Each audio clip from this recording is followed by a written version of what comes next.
নমস্কাৰ ছাত্ৰ ছাত্ৰীসকল, তোমালোকে ভালদৰে পঢ়া শুনা কৰি আছানে?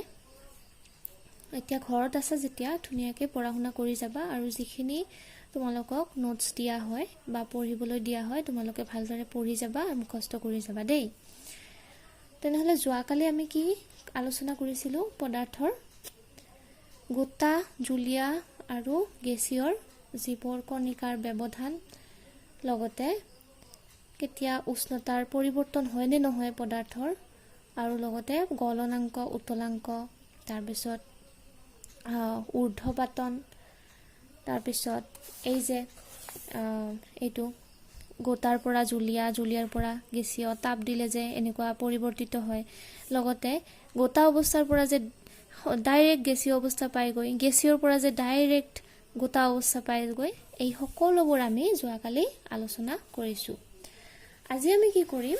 আজি আমি চাপৰ তাৰতম্যৰ প্ৰভাৱ, আমি যিটো প্ৰেছাৰ বুলি কওঁ ইংৰাজীত, আমি সেই প্ৰেছাৰৰ বিষয়ে আজি আলোচনা কৰিম। চাপ দিলে বা প্ৰেছাৰ দিলে কোনোবা বস্তু এটাৰ অৱস্থাৰ পৰিৱৰ্তন হয় নে নহয়, আমি আজি সেইটোকে পঢ়িম। আমাক কি কৈছে? উপাদানৰ কণিকাবোৰৰ মাজত ব্যৱধানৰ ওপৰত নিৰ্ভৰ কৰি পদাৰ্থবোৰত বিভিন্ন অৱস্থাত থাকিব পাৰে, হয়নে নহয়? গোটা, জুলীয়া, গেছীয় বিভিন্ন অৱস্থাত থাকিব পাৰে। এটা গেছ চিলিণ্ডাৰত থকা গেছখিনিৰ ওপৰত চাপ প্ৰয়োগ কৰি সংকুচিত কৰিলে কি হ'ব বাৰু, আমাক সুধিছে। যদি মানে আমি এটা চিলিণ্ডাৰ লওঁ, তাত যদি আমি চাপ দিওঁ, তাত যদি আমাৰ পদাৰ্থৰ কণিকা থাকে আৰু যদি আমি তাতে চাপ দিওঁ, হেঁচা প্ৰয়োগ কৰোঁ, তেতিয়াহ'লে কি হ'ব? সংকুচিত কৰিলে কি হ'ব বাৰু, আমি তাকে জানিম। তাৰপিছত গেছৰ কণিকাবোৰ পৰস্পৰ ওচৰ চাপি আহিবনে? ধৰা হ'ল এইটো এটা গেছ চিলিণ্ডাৰ, ইয়াতে কি আছে? পদাৰ্থৰ কণিকাবোৰ আছে, হয়নে? ইয়াতে যদি আমি চাপ দিওঁ, তেতিয়াহ'লে ইহঁত ওচৰ চাপি আহিবনে নাই? ইহঁতে থোপ বান্ধি থাকিবনে নাই? আমাক সেইটো সুধিছে। এতিয়া আমাক এইটো এটা উদাহৰণ দিছে, চোৱা। এয়া 3টা গেছ চিলিণ্ডাৰ আছে, ইয়াতে গেছ নহয়, যিকোনো এটা 3টা পাত্ৰ আছে, যিকোনো পাত্ৰ আছে। ইয়াতে কি হয়? এটা চিলিণ্ডাৰত পদাৰ্থৰ কণিকাবোৰ চোৱা, লক্ষ্য কৰা। ইয়াতে কি আছে? বহুত দূৰত আছে, হয়নে? ব্যৱধান বহুত আছে ইয়াৰে কণিকাবোৰৰ মাজত। এইটোৰ চোৱা, এইটোৰ কম আছে, এইটোতকে এইটোৰ কম, আৰু এইটোতকে এইটোৰ একেবাৰে কম। ইয়াতে একদম থোপ বান্ধি আছে। ইয়াতে প্ৰথমে কি আছিলে? গেছীয় অৱস্থাত আছিলে, তাৰপিছত কি কৰিছে? চাপ প্ৰয়োগ কৰিছে, তাৰপিছত কি হৈছে? এয়া এইটোৰ পৰা এইটোত চাপ প্ৰয়োগ কৰিছে, এইটো ওচৰ চাপি আহিছে কণিকাবোৰ, মানে এইটো কি পাইছে? জুলীয়া অৱস্থা পাইছে। এইটো গেছ আছিলে, চাপ প্ৰয়োগ কৰাৰ ফলত এইটো জুলীয়া অৱস্থা পাইছেগৈ। ইয়াৰ পিছত আকৌ এবাৰ আৰু ইয়াতে চাপ প্ৰয়োগ কৰিছে, এইটো চোৱা, এইটোত অলপ চাপ কৰিছে, তাৰপিছত এইটোত ইয়াতকে বেছি, এইটোতকে আৰু এইটোত বেছি, দেখিছা নহয়? এইটোত যেতিয়া উচ্চ চাপ প্ৰয়োগ কৰিছে, তেতিয়া কি হৈছে? ইয়াৰে অৱস্থাৰ পৰিৱৰ্তন হৈ গৈছে, ইয়াতে থোপ বান্ধি গৈছে। আমি কি শিকিছিলোঁ আগতে?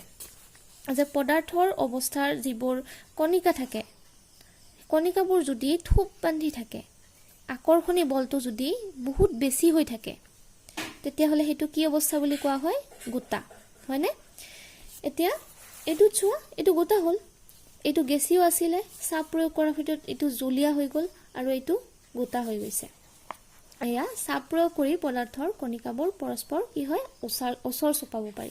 আমি চাপ দিছোঁ, সেইটো ওচৰ হৈ গৈছে। যিকোনো বস্তু এটা, ধৰা হ'ল এটুকুৰা এটা বাতিত বা এটা গ্লাছত এটুকুৰা স্পঞ্জ লৈছা, তাৰপিছত এডাল মাৰিৰে এনেকৈ হেঁচি দিছা, চাপ প্ৰয়োগ কৰিছা, তেতিয়াহ'লে এইটো কি হ'ব? এইটো হেঁচি যাব, এইটো সৰু হৈ যাবনে? যেতিয়া চাপটো এৰি দিছা, এইটো আকৌ আগৰ অৱস্থা পায়গৈ। এনেকৈ তোমালোকে কল্পনা কৰি চোৱাচোন, বুজি পাবা কথাখিনি। চাপ প্ৰয়োগ কৰি আৰু উষ্ণতা কমালে গেছীয় পদাৰ্থ জুলীয়া কৰিব পাৰি। আমাক কি কৈছে? চাপ প্ৰয়োগ কৰি, চাপটো প্ৰয়োগ কৰিছোঁ আৰু উষ্ণতা কমাব লাগিব, গেছীয় পদাৰ্থক জুলীয়া অৱস্থা কৰিব পাৰি। মানে এইটো কি আছিলে? ধৰা হ'ল এইটো গেছীয়, ইয়াতে চাপ প্ৰয়োগ কৰিছোঁ আৰু ইয়াৰ উষ্ণতাটো কমাই গৈছোঁ। উষ্ণতাটো কি হ'লে? বঢ়ালে পদাৰ্থৰ কি হয়? কণিকাবোৰৰ তীব্ৰ গতিত গতি কৰে, হয়। তেতিয়া কি হ'ব?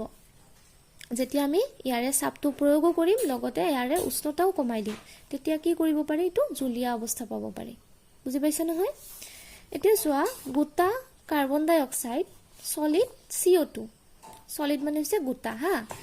কাৰ্বন ডাই অক্সাইডৰ কথা শুনিছানে? তোমালোকক সুধিছে গোটা কাৰ্বন ডাই অক্সাইড। আমি জানো কাৰ্বন ডাই অক্সাইডটো কি হয়, এটা গেছ হয়, কিন্তু আমাক ইয়াতে কি কৈছে, সলিড বুলি কৈছে। মানে সেই গেছটো কি কৰিছে, চাপ দি পেলাই এইটো সলিড বনাইছে, গোটা বনাইছে।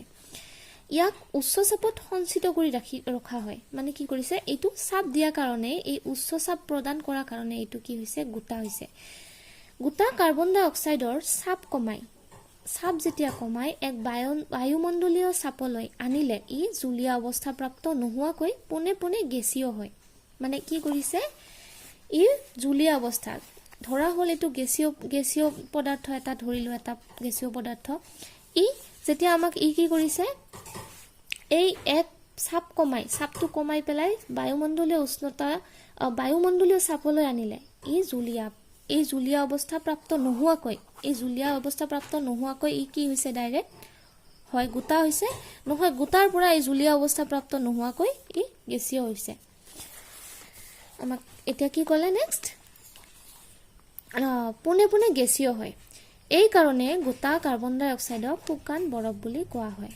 আমি এই ঊৰ্ধ্বপাতনত পাইছিলোঁ নে, এইটো এমনিয়াম ক্লৰাইডৰ কথা পাইছিলোঁ যোৱা ক্লাছত। এমনিয়াম ক্লৰাইডটো কি হৈছে, তাপ দিয়াৰ পিছত কি হৈছে, ই পোনে পোনে কি হৈছে, গেছীয় অৱস্থা পাইছিলে। ই গোটা আছিলে, পোনে পোনে কি হৈছে, গেছীয় অৱস্থা পাই গৈছে। মানে ই জুলীয়া অৱস্থা পোৱা নাই, হয়নে? ঠিক তেনেদৰে গোটা কাৰ্বন ডাই অক্সাইডো কি হৈছে, ই জুলীয়া অৱস্থা নোপোৱাকৈ কি হৈছে, গেছীয় হৈছে। ই গোটা আছিলে, জুলীয়া অৱস্থা প্ৰাপ্ত হোৱা নাই, ই গেছীয় অৱস্থালৈ ৰূপান্তৰিত হৈছে। এই কাৰণে গোটা কাৰ্বন ডাই অক্সাইডক কি বুলি কোৱা হয়, শুকান বৰফ বুলি কোৱা হয়। এইটো বহুত বেছি ইম্পৰ্টেণ্ট হয়, পৰীক্ষাত আহে বুলিয়ে ক'ব পাৰি। এইটো ধুনীয়াকৈ পঢ়িবা। তাৰপিছত এইটো আমাক এটা ডায়াগ্ৰাম দিছে, চোৱা, গোটা, গেছ আৰু জুলীয়া। গোটাৰ ক্ষেত্ৰত কি হৈছে, গোটা যেতিয়া এটা বস্তু থাকে, ইয়াক যদি গেছীয় অৱস্থালৈ ৰূপান্তৰ কৰিব লাগে, এতিয়া কি কৰা হয়, এইটো ঊৰ্ধ্বপাতন বুলি কোৱা হয়। তাৰপিছত গেছীয়ৰ পৰা যদি আমাক জুলীয়া অৱস্থালৈ কোনো এটা বস্তু ল'ব লাগে, তেতিয়াহ'লে কি কোৱা হয়, ইয়াক ঘনীভৱন বুলি কোৱা হয়। তাৰপিছত আকৌ জুলীয়া অৱস্থাৰ পৰা যদি আমি গোটা অৱস্থা পাব লাগে, তেতিয়াহ'লে কি হ'ব, ইয়াক স্ফটিকীকৰণ। কিন্তু যদি আকৌ গোটাৰ পৰা জুলীয়া আনিব লাগে, তেতিয়াহ'লে কি হ'ব, গলন। দেখিছা, জুলীয়াৰ পৰা যদি আকৌ আমি গেছীয় অৱস্থা পাব লাগে কোনো এটা বস্তুক, তেতিয়াহ'লে কি হ'ব, বস্তু অৰ্থাৎ পদাৰ্থ, তেতিয়া কি হ'ব, এইটো বাষ্পীভৱন হ'ব। আৰু ঠিক তেনেদৰে গেছৰ পৰা যদি গোটা পাওঁ, তেতিয়াহ'লে কি হ'ব, ই ঊৰ্ধ্বপাতন। এইখিনি তোমালোকে মনত ৰাখিবা, কল্পনা কৰিবা আৰু ধুনীয়াকৈ মনত একদম বহুৱাই ল'বা, বুজিছা? এইটো বহুত ইম্পৰ্টেণ্ট হয়। তোমাক সুধিব পাৰে পৰীক্ষাত যে কোনো এটা পদাৰ্থ যদি আমি পোনে পোনে কি কৰোঁ, জুলীয়াৰ পৰা গেছীয় অৱস্থালৈ নিওঁ, সেইটো পদ্ধতিটো কি হয়, কি হ'ব তেতিয়া, বাষ্পীভৱন, হয়নে? এনেকৈ তোমালোকে ডেফিনেশ্যনো লিখিব পাৰা, গলন, বুজিছা? গলনটো কি হয়, গোটাৰ পৰা জুলীয়া আমি যদি পোনে পোনে লৈ যাওঁ, এইটো কি হয়, গলন হয়। তো এনেকুৱাকৈ ধুনীয়াকৈ এইখিনি ভালদৰে পঢ়িবা। আৰু লগতে এই তলত যে এইখিনি দিয়া আছে, গেছৰ চাপ জোখাৰ একক কি হয়, এটমস্ফিয়াৰ, এইটোক ATM বুলি কোৱা হয়। ATM আকৌ সেই ATM নহয় আৰু টকা ওলোৱা, এইটো এটা একক হয়, গেছৰ চাপৰ একক হয়। এইটো চাপৰ একক হয় পাস্কাল বুলি কোৱা হয়। তো এইখিনি তোমালোকে ভালদৰে চাবা। এতিয়া ইয়াৰে প্ৰশ্নাৱলীখিনি নেক্সট ক্লাছত আলোচনা কৰিম। নমস্কাৰ।